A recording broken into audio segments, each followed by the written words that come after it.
Hey, what's up guys? Welcome back in another video. In today's video, I'm gonna show you what you have to check for a phone you get it for the first time or is a used phone.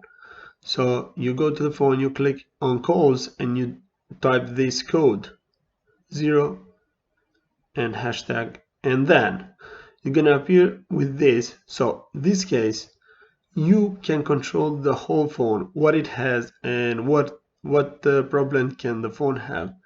Like for example, cameras, front camera, the back camera, the speaker, receiver, like colors, touch screen, and everything, the version, if it's original or not. And like definitely you can check the whole phone by clicking on this code, and that's why it's important when you get like a used phone, you click this one.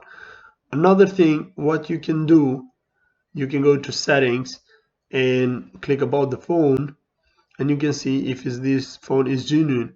So at the email, you can see the email on the back of your phone at the end.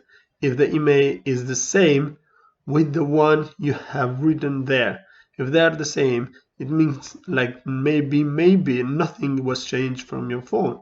But if it's different, the back, and is different, the email that is written in your phone, it means like something has been changed.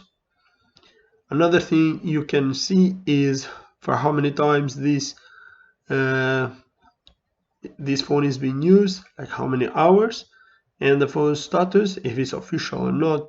So yeah, always check this stuff and you're gonna be happy with what you get. I hope you like the video and see you next time with another video. Thank you.